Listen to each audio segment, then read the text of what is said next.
Hi friends, welcome to my YouTube channel. എല്ലാവരും സുഖമായിരിക്കുന്നു, സന്തോഷമായിരിക്കുന്നു എന്ന് വിചാരിക്കുന്നു.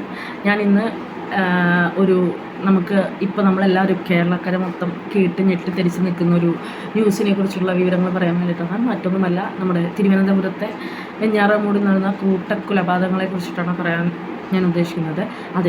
അതിൻ്റെ കഥയോ അങ്ങനെയുള്ള കാര്യങ്ങളോ അല്ല, അതിനെക്കുറിച്ച് എനിക്കെന്താണ് തോന്നുന്നത് എന്ന് ഞാൻ നിങ്ങളുമായിട്ടൊന്ന് പങ്കുവയ്ക്കാൻ ഉദ്ദേശിക്കുന്നു. എന്താണ് നമ്മുടെ യുവതലമുറയ്ക്ക് സംഭവിക്കുന്നത്? 24 വയസ്സ് മാത്രം പ്രായമുള്ള ഒരു പയ്യൻ 6 പേരെ കൊന്നു എന്ന് പറഞ്ഞിട്ടുണ്ടെന്ന് വെച്ചാൽ അത് ദാരുണമായി സ്വന്തം വീട്ടുകാരെ, സ്വന്തം അമ്മ, അതുപോലെ തന്നെ അച്ഛൻ്റെ അമ്മ, പ്രായമായിട്ടുള്ള 85 വയസ്സ് പ്രായമുള്ള ഒരു മുത്തശ്ശിയാണത്.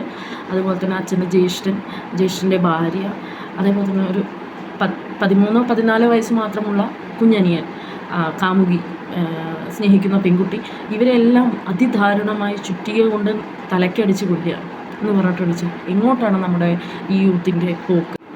ഇത്രയും ചെറുപ്രായമായ 24 വയസ്സിനിടെ അഫാന് 25 ലക്ഷത്തോളം കടബാധ്യതയുണ്ടെന്നാണ് പറയുന്നത്. സത്യത്തിൽ ഇത് തന്നെയാണോ ഈ കൂട്ടക്കൊലപാതകങ്ങൾക്കുള്ള കാരണം? സാമ്പത്തിക ബുദ്ധിമുട്ട് കൊണ്ട് നമ്മൾ കേട്ടിട്ടുണ്ട്, ഒരു കുടുംബത്തിലെ എല്ലാവരും ഒരുമിച്ച് വിഷം കഴിച്ച് മരിച്ചു, അങ്ങനെ ആത്മഹത്യ കഥകളൊക്കെ നമ്മൾ കേട്ടിട്ടുണ്ട്. പക്ഷേ കൊലപാതക കഥ അങ്ങനെ കേട്ടിട്ടില്ല. ഇങ്ങനെയൊരു സാമ്പത്തിക ബുദ്ധിമുട്ടുണ്ടെങ്കിൽ ഒരിക്കലും ഇവരുടെ കുടുംബത്തിലല്ലാത്ത ഈ അച്ഛൻ്റെ ജ്യേഷ്ഠൻ്റെ ഭാര്യയെയും കാമുകിയെയും ഒന്നും കൊല്ലേണ്ട ആവശ്യം ഇതിനില്ല. അപ്പോൾ എനിക്ക് തോന്നുന്നത് ഈ സാമ്പത്തിക ബാധ്യത മാത്രമല്ല അതല്ല ഇതിനുള്ള കാരണം. എൻ്റെ ഒരു കാഴ്ചപ്പാടിൽ ഒരിക്കലും സ്വബോധത്തിലിരിക്കുന്ന ഒരു വ്യക്തിക്ക് ചെയ്യാൻ പറ്റുന്ന കാര്യങ്ങളല്ല അഫാൻ ഇവിടെ ചെയ്തു കൂട്ടിയിരിക്കുന്നത്.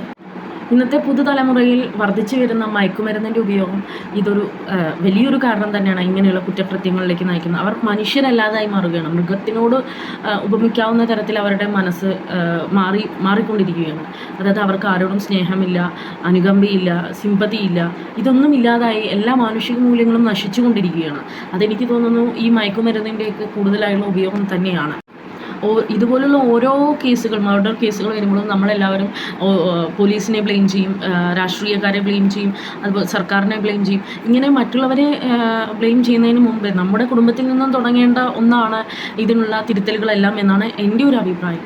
നമ്മുടെ കുടുംബത്തിൽ നമ്മുടെ മക്കളെ ശ്രദ്ധിക്കണം. അതേപോലെ മറ്റൊരു റീസണായി തോന്നുന്നതാണ് ഇന്നത്തെ സിനിമ, സോഷ്യൽ മീഡിയ. ഇതിൽ നിന്നും കുട്ടികൾക്ക് കൊടുക്കുന്ന സന്ദേശങ്ങൾ നല്ല രീതിയിലുള്ള സന്ദേശം കൊടുത്തൊരു സിനിമ എടുക്കാനൊന്നും പറ്റില്ല. പക്ഷേ എന്നാലും കുട്ടികൾക്ക് ഇതുപോലെ കുറ്റകൃത്യങ്ങളെ പ്രചോദനം തരുന്ന തരത്തിലുള്ള സിനിമകൾ ചെയ്യാതിരിക്കണമെന്ന് തന്നെയാണ് എൻ്റെ അഭിപ്രായം. എന്താണെന്ന് വെച്ചിട്ടുണ്ടെങ്കിൽ ഈ നമ്മൾ ചെറുപ്പത്തിൽ വളർന്നു വരുന്ന കുട്ടികളെല്ലാവരും ഈ സിനിമയും സോഷ്യൽ മീഡിയയും ഒക്കെ കണ്ട് അവരെല്ലാം റോൾ മോഡലാക്കിക്കൊണ്ട് തന്നെയാണ് അവർ ജീവിച്ചു വരുന്നത്. ഒരു സിനിമയിൽ ഹീറോ നല്ല സ്റ്റൈലിഷായിട്ട് വന്നിട്ട് 4 ആളെ തല്ലി വീഴ്ത്തുന്നതൊക്കെ കാണുമ്പോൾ അവരുടെ ഉള്ളിലുള്ള ഹീറോ ഉണർന്നു വരികയാണ്. എനിക്കും ഇതുപോലെ ഫൈറ്റ് ചെയ്യാൻ പറ്റും. അല്ലെങ്കിൽ സിഗരറ്റ് വലിക്കുന്ന ഒരു ഹീറോ, സ്റ്റൈലായിട്ട് സിഗരറ്റ് വലിക്കുന്ന ഒരു ഹീറോനെ കാണുമ്പോൾ ആ സിഗരറ്റ് വലിക്കുന്നത് എന്തൊരു നല്ല കാര്യമാണ്, അതിനൊരു അവിടെ പോസിറ്റീവാക്കപ്പെടുകയാണ് ചെയ്യുന്നത് ആ ഹീറോ അവിടെ ചെയ്യുന്നതിലൂടെ.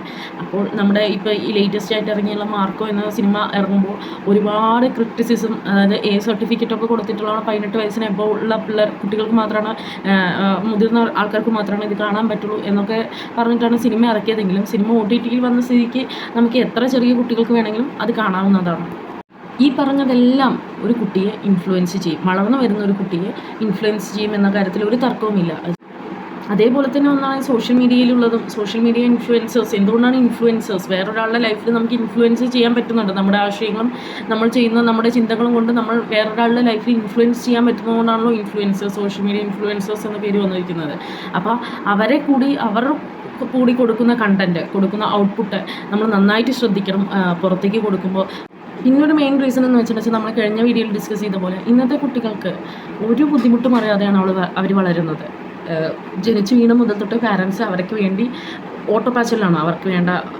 അവർക്ക് എന്തൊക്കെ ആവശ്യമുണ്ടോ അവർക്ക് ആവശ്യമില്ലാത്തതടക്കം എത്തിച്ചു കൊടുക്കുക, എൻ്റെ കുട്ടിയെ ഏറ്റവും ബെസ്റ്റാക്കി വളർത്തുക എന്നുള്ള ഒരൊറ്റ ഉദ്ദേശത്തോടു കൂടി പാരൻസ് മത്സരപ്പാച്ചിലാണ്. അപ്പോൾ അതും കുട്ടികളെ ഒരുപാട് ഇൻഫ്ലുവൻസ് ചെയ്യുന്നുണ്ട്. ഇങ്ങനെ ഒരു ക്രിമിനൽ സ്വഭാവം വളർന്നു വരാൻ. ഇപ്പോഴല്ല, ഭാവിയിൽ. ഇപ്പോൾ എല്ലാ കുട്ടികളും ഇതായിരിക്കുന്ന കുട്ടികളെല്ലാവരും നല്ല കുട്ടികൾ തന്നെ ആയിരിക്കും. അപ്പോൾ നമ്മൾ വേണ്ട വിധത്തിൽ അവരെ ആഗ്രഹിക്കുന്നതിന് മുമ്പ് തന്നെ നമ്മൾ അവർക്ക് വേണ്ട സാധനങ്ങളാണെങ്കിലും കളിപ്പാട്ടങ്ങളാണെങ്കിലും എന്താണെങ്കിലും ഡ്രസ്സാണെങ്കിലും എല്ലാം അവർക്കൊരിക്കലും ഇല്ലായ്മ എന്താണെന്നോ പട്ടിണി എന്താണെന്നോ എന്താണെന്നോ ബുദ്ധിമുട്ട് എന്താണെന്നോ അവരെ അറിയിപ്പിക്കുന്നില്ല. നമ്മുടെ കയ്യിൽ പൈസ ഇല്ലെങ്കിൽ പൈസ ഇല്ല എന്നാണ് ഒരു പാരൻറ്റും അവരുടെ കുട്ടിയോട് പറയുന്നില്ല. പൈസ ഇല്ലെങ്കിൽ പോലും എങ്ങനെയെങ്കിലും സംഘടിപ്പിച്ച് അവരുടെ കുട്ടിയുടെ ആവശ്യം നിറവേറ്റി കൊടുക്കുകയാണ്. അതാണ് ഒരു ബെസ്റ്റ് പാരൻറ്റിങ് എന്നാണ് പലരും തെറ്റായി ധരിച്ച് വെച്ചിരിക്കുന്നത്. പക്ഷേ എന്നാൽ എൻ്റെ ഒരു അഭിപ്രായത്തിൽ അങ്ങനെയല്ല. നമുക്ക് നമ്മുടെ ബുദ്ധിമുട്ടുകൾ പറഞ്ഞ് കുട്ടികളെ മനസ്സിലാക്കി ചെറുപ്പം മുതൽ തൊട്ടേ അവരെ അതിനനുസരിച്ച് നമ്മൾ വളർത്തി കൊണ്ടുവരാൻ പറ്റുമെന്ന് വെച്ചാൽ അതാണ് നമ്മുടെ സക്സസ്. ഒരു പാരൻ്റ് എന്ന നിലയിൽ അതാണ് നമ്മുടെ സക്സസ്. അല്ലാതെ ബുദ്ധിമുട്ടുകളും കഷ്ടപ്പാടുകളും ഒന്നും അറിയാതെ ഒരു കുട്ടി വളർന്നിട്ടുണ്ടെന്ന് വെച്ചാൽ പിന്നീട് ആ കുട്ടികൾക്ക് ആവശ്യപ്പെടുന്ന വലുതാവും തോറും കുട്ടികൾ വലുതാവുന്നതിനനുസരിച്ച് അവരുടെ ആഗ്രഹങ്ങൾ വലുതായിക്കൊണ്ടിരിക്കും. അപ്പോൾ നമുക്കൊരു പക്ഷേ ഈ ആഗ്രഹങ്ങളൊന്നും സാറ്റിസ്ഫൈ ചെയ്തു കൊടുക്കാൻ നമ്മളെ കൊണ്ട് പറ്റാവുന്ന രീതിയിലുള്ള ആഗ്രഹങ്ങളായിരിക്കില്ല അപ്പോൾ അവർക്കുണ്ടാവുക. അപ്പോൾ നമുക്ക് എല്ലാത്തിനും പണം വേണം. അപ്പോൾ സുഖിച്ച് ജീവിച്ച് ശീലിക്കുന്ന ഒരു കുട്ടിയെ സംബന്ധിച്ച് പെട്ടെന്ന് പണമില്ലാതെ ആവുമ്പോൾ അവർ അതിനോട് ആക്സെപ്റ്റ് ചെയ്യാൻ ബുദ്ധിമുട്ടായിരിക്കും. അപ്പോഴാണ് എങ്ങനെ പെട്ടെന്ന് പണം ഉണ്ടാക്കാം എന്നുള്ള ചിന്തകൾ വരും. ആ പണം കിട്ടാതെ ആവുമ്പോൾ ഒരു മനസ്സിൻ്റെ ഉള്ളിൽ നിന്ന് നമുക്കൊരു ക്രൂരത നമ്മുടെ മനസ്സിൽ നിന്ന് ആരെ കൊന്നിട്ടാണെങ്കിലും എങ്ങനെയാണെങ്കിലും പണം ഉണ്ടാക്കുക എന്നുള്ള ഒരു രീതി പെട്ടെന്ന് നമ്മുടെ കുട്ടികളുടെ മനസ്സിലേക്ക് വരുന്നത്.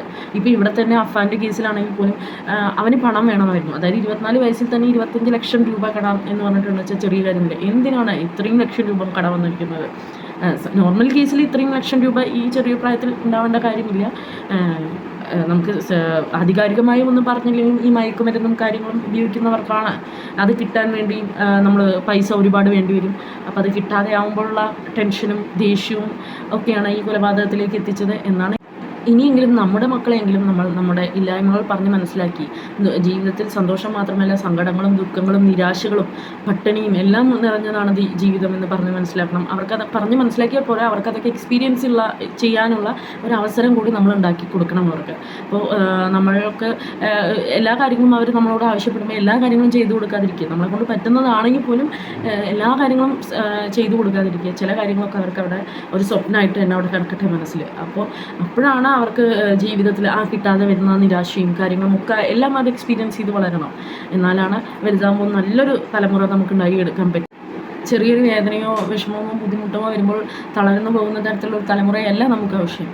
ഓരോ ഘട്ടത്തിലും നമ്മൾ എങ്ങനെ കൈകാര്യം ചെയ്യാം, എങ്ങനെ മിടുക്കന്മാരായി കൈകാര്യം ചെയ്യാം, ആ ഘട്ടത്തെ എങ്ങനെ ഓവർകം ചെയ്യാം എന്ന് ചിന്തിക്കാനുള്ള ചിന്താശേഷിയുള്ള അറിവും വിവേകവും ഉള്ള ഒരു തലമുറയാണ് നമുക്ക് ആവശ്യം.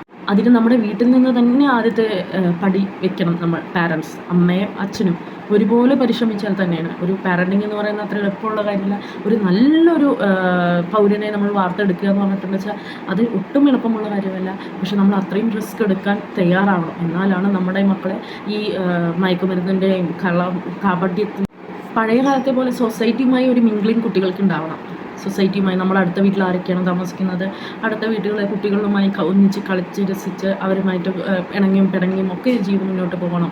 എന്നാൽ മാത്രമാണ് കുട്ടികൾ എല്ലാ വിഷയങ്ങളെക്കുറിച്ചും എല്ലാ വിചാരങ്ങളെക്കുറിച്ചും അവർ അറിഞ്ഞു വളരുന്ന കുട്ടികൾ മാത്രമാണ് നല്ലൊരു പൗരനായിട്ട് വളരുള്ളൂ. അല്ലാതെ എപ്പോഴും നമ്മൾ സുഖങ്ങളിൽ മാത്രം നമ്മുടെ ഈ വീടിൻ്റെ ഉള്ളിൽ മാത്രം ഒരു വീടിൻ്റെ ഉള്ളിൽ മാത്രം ലോകം എന്ന് ചിന്തിച്ച് വളരുന്ന കുട്ടികൾ ഭാവിയിൽ ഇതേപോലുള്ള പ്രശ്നങ്ങൾ അഭിമുഖീകരിക്കാൻ സാധ്യതയുണ്ട്. അപ്പോൾ നമ്മുടെ വീട്ടിലോട്ട് നമ്മൾ തിരിഞ്ഞ് ചിന്തിക്കുക, നമ്മുടെ മക്കൾ എങ്ങനെയാണ് വളരുന്നത്. ഇതേപോലെയൊക്കെ ആണെങ്കിൽ നമ്മൾ ഒരുപാട് സൗകര്യങ്ങളൊക്കെ കൊടുത്ത് നല്ല രീതിയിൽ, അതായത് നമ്മൾ ചിന്തിക്കുന്നത് എന്താണെന്ന് വെച്ചാൽ നമ്മൾക്ക് കിട്ടാതെ പോയെല്ലാം അവർക്ക് കിട്ടണം, അപ്പോൾ നല്ല അടിപൊളിയായിട്ട് അവർ വളരണം എന്നാണ് നമ്മൾ ചിന്തിക്കുന്നത്. അങ്ങനെ ചിന്തിച്ച് വളർത്തുന്ന മാതാപിതാക്കളാണെങ്കിൽ നിങ്ങൾക്ക് കറക്റ്റ് ചെയ്യാൻ ഇനിയും അവസരമുണ്ട്. ഇനിയൊരു അഫാൻ ഉണ്ടാവാതിരിക്കട്ടെ. അതിന് വേണ്ടിയിട്ട് നമുക്കിപ്പോൾ തന്നെ നമുക്ക് പരിശ്രമിക്കാം. ഓരോ പരിശ്രമവും നമ്മുടെ വീട്ടിൽ നിന്ന് തന്നെ തുടങ്ങണം. പിന്നെ നമ്മുടെ ഗവൺമെൻറ് ആണെങ്കിലും നമ്മുടെ നിയമങ്ങൾ കുറച്ചുകൂടി ആവേണ്ടിയിരിക്കുന്നു. അതേപോലെ തന്നെ പോലീസാണെങ്കിലും സർക്കാരാണെങ്കിലും എല്ലാം ഉണർന്ന് പരിശ്രമിക്കേണ്ട സമയം അതിക്രമിച്ചിരിക്കുന്നു. ഈ ലഹരിക്കെതിരെ കുറേ ഇങ്ങനെ എന്തെങ്കിലും പ്രശ്നങ്ങളുണ്ടാകുമ്പോൾ കുറേ മുദ്രാവാക്യം വിളിച്ചതുകൊണ്ടോ നടന്നതുകൊണ്ടോ ഒന്നും ആവില്ല. അതിനെതിരെ നമ്മൾ ഉണർന്ന് പരിശ്രമിക്കുക തന്നെ വേണം. സർക്കാരാണെങ്കിലും ഓരോരുത്തരും ഉണർന്ന് പരിശ്രമിക്കണം. നമ്മുടെ കൺമുമ്പിൽ വെച്ചിട്ട് എവിടെയെങ്കിലും ലഹരി ഉപയോഗങ്ങൾ കണ്ടിട്ടുണ്ടെന്ന് വെച്ചാൽ നമുക്കതിനെ ചെറുക്കാനുള്ള ധൈര്യം വേണം. നമുക്കത് വേണ്ട രീതിയിൽ റിപ്പോർട്ട് ചെയ്യാനുള്ള സൗകര്യങ്ങൾ വേണം. അതിനെതിരെ ആക്ഷൻ എടുക്കുക കൂടി വേണം. നല്ല രീതിയിൽ ആക്ഷൻ എടുക്കണം. എല്ലാവർക്കും മോഡലായി മാതൃകയായി തന്നെ ആക്ഷൻ എടുത്താലാണ് ഇനിയും അത് ഉപയോഗിക്കുന്ന ആൾക്കാർക്കും ഒരു ഭയം ഉണ്ടാവുള്ളൂ. ഇത്രയൊക്കെ കാര്യങ്ങളാണ് എനിക്ക് പറയാനുള്ളത്. ഒരുപാട് വലിച്ചു നീട്ടുന്നില്ല.